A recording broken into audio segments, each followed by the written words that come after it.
sabe perfectamente de lo que habla cuando visita al pueblo judío. No voy a entrar tampoco en machanzas. Por cierto, Israel acaba de retirar a la embajadora de su país en España.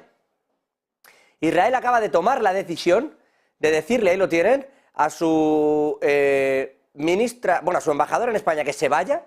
Lo ha hecho a través de su ministro de Exteriores, de Eli Cohen, y además se han llamado a consultas al embajador de España en Israel, porque no contento con el conflicto diplomático que se montó el otro día, en el que Sánchez directamente en la cara de Netanyahu le dijo que se estaban cometiendo, bueno, pues una serie de cuestiones dentro de Gaza. Bueno, lo que vino a decir Sánchez es: estáis disparando indiscriminadamente a población civil. Y en el día de hoy, no es que se haya retractado ni que haya decidido que la diplomacia debe ganar. El propio Pedro Sánchez, el presidente de España, ha dicho que Israel está cometiendo crímenes de guerra, que es ya subir el nivel para un conflicto diplomático probablemente al máximo. De aquí ya no hablaríamos de diplomacia, a partir de aquí vamos a hablar de otra cosa. Insisto, la embajadora de Israel ha sido retirada de España y han llamado a consultas al español allí en Israel. Todo esto, como pueden ver ahí en pantalla, por orden del propio Benjamín Netanyahu, porque creen, ahí lo tienen, que dice, siguiendo los vergonzosos comentarios del primer ministro español acerca de los terroristas de Hamas y lo que han hecho asesinando a judíos en Jerusalén. Está hablando siempre Israel de que España está impulsando el terrorismo con estas declaraciones, etcétera. Se ha envalentonado mucho también Pedro Sánchez al calor de algunos comentarios que ha recibido tras lo que dijo el otro día. ¿Esto hasta qué punto tiene sentido como conflicto diplomático para España? No lo sé. O sea, ¿por qué posicionarse aquí? Adrián, Juan Antonio, Luis. Bueno, aquí siempre cuando, digamos que esta es la primera respuesta lógica dentro del ámbito de la diplomacia, ¿no? La retirada primero, la llamada a consultas del embajador para pedirle explicaciones, porque al final el embajador es el representante del Estado y por extensión también del gobierno en ese país, con lo cual es el primer Luis, paso. Pero ¿por qué meterse en este jardín, me refiero? O sea, ¿qué necesidad tenía España de entrar en este charco el primero, en Europa?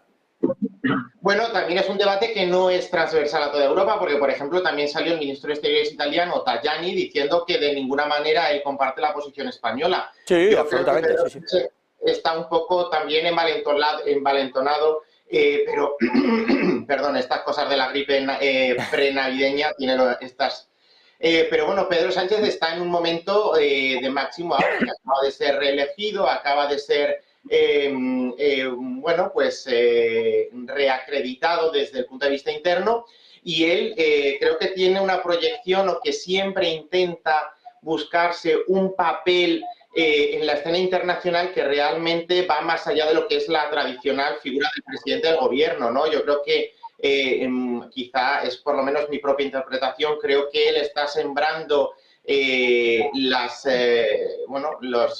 germen para poder aspirar a algún puesto internacional, ¿no? No digo de la ONU o tal, pero yo creo que él quiere promocionarse de alguna manera para antes o después dar el salto a lo que es la política internacional. ¿Qué necesidad tenía España? Pues ninguna, porque precisamente para nuestro país pues no es nada deseable ni nada positivo, puesto que España, por la situación histórica y de los últimos 30 años, en la Cumbre de Madrid, por ejemplo, pues era una gente con bastante legitimidad y con bastante autoridad para hablar con el mundo árabe, pero a la vez con el mundo judío, ¿no? Y quizá con esa toma de partido tan descarada y tan abiertamente pro-Palestina, e incluso yendo a Israel y metiéndole casi el dedo en el ojo a Netanyahu, pues es romper con todo esto, ¿no? Ya sabemos que, bueno, pues quizá Pedro Sánchez tiene en la mente rediseñar todo, incluida la política exterior, y no lo hago desde un punto de vista partidista, sino precisamente pensando en el conflicto con Marruecos, que rompió toda la trayectoria que eran tanto los gobiernos de centro-derecha y centro-izquierda. Yo creo que el sanchismo, como se dice coloquialmente, es también una nueva manera de ver la política internacional en base a una serie de consideraciones más personales que respondiendo a la lógica del interés del Estado. A ver, yo creo que no sé si habrá causas internas en el propio gobierno para tomar una postura tan clara, ¿no? Posible que las haya, no lo conozco, ¿no? Tampoco soy sospechoso. ¿Está hablando Juan Antonio de algún teléfono desaparecido o algunas cuestiones, como cambió también la política energética o qué? tampoco sois, vamos, no se me reconoce precisamente por simpatizar mucho con el presidente del gobierno ni con su gobierno. Por lo tanto, no soy sospechoso en ese sentido. Yo creo, a ver, la condena a Israel no solo la ha hecho el gobierno español, son muchos gobiernos en el mundo. ONGs, Save the Children, Amnistía Internacional. Es decir, a ver, pero es que además hay una cuestión que es la propia doctrina tradicional que ha tenido la Unión Europea de defender los dos estados. ¿Qué es lo que hizo Pedro Sánchez? Que nos podrá parecer, ya sabéis lo que nos parece, pero él simplemente hizo un acto de soberanía, siendo presidente de facto ahora mismo de la Unión Europea, el presidente rotativo de la Unión Europea. Es más, yo creo que lo he dicho aquí en algún momento, creo que es mucho postureo. Yo creo que no va a intentar ir más allá, salvo que los acontecimientos se le empiezan a desbordar y entonces nos encontremos con esto de que Israel retira su embajador. Vamos a ver, lo que no puede pretender el Estado de Israel es hacer lo que dé la gana y cabrearse cada vez que ellos quieren y saltar los pies por arriba. Es decir, aquí hay una cuestión que se llama soberanía nacional. Y tiene que tener el mismo respeto que nosotros tenemos que tener por ellos, el mismo respeto que hay que tener con el gobierno de España. Sea quien sea. El mismo respeto.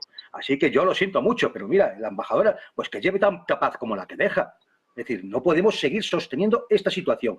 Hay una resolución de Naciones Unidas que establece claramente a los dos estados y la configuración de esas fronteras y la capital en Jerusalén y el retorno de los refugiados. Es que no estamos hablando de algo que no esté especificado en el derecho internacional.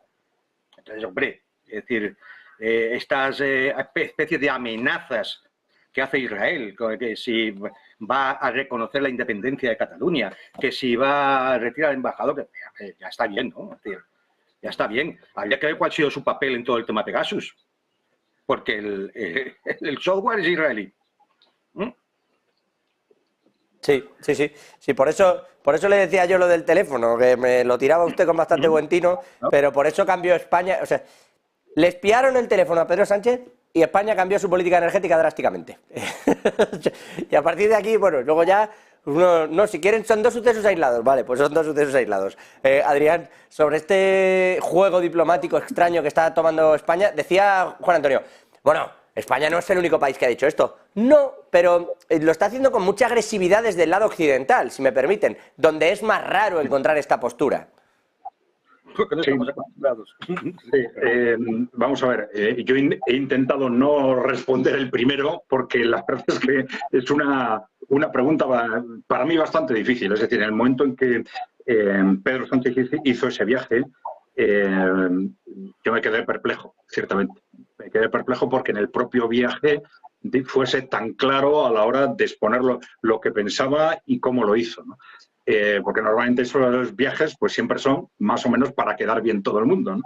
Pero bueno, efectivamente aquí hay dos cuestiones. Una cosa es que existe razones éticas que apoyan lo que ha hecho Pedro Sánchez, que existan razones legales, razones diplomáticas, etcétera, y eso es evidente.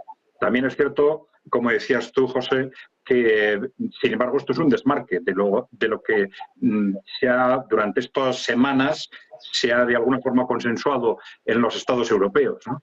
Entonces sí parece lógico pensar por qué Pedro Sánchez ha hecho en este momento ese movimiento, porque tampoco parece que sea un hombre tan impulsivo, ¿no?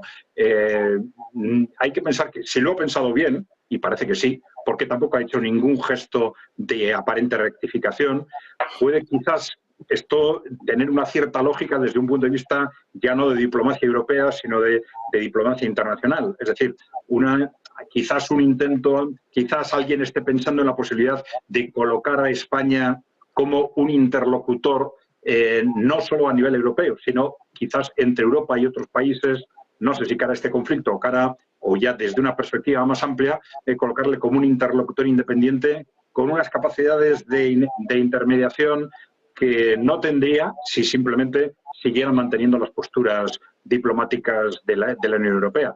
Y no sé, se me ocurre que puede haber algo así para darle un poco de lógica a todos estos movimientos. Adrián, es que fíjate, es decir, puede tener tan poca lógica lo que ha hecho el presidente del gobierno español como el que allí se presenten en Tel Aviv a pasarle la mano por el lomo al señor Netanyahu, Ursula von der Leyen, Borrell, el Macron, Scholz and company. en contra de la doctrina oficial que ha tenido la Unión Europea respecto al conflicto palestino. O sea, es decir, vamos a ver, un poquito de decencia, ¿no?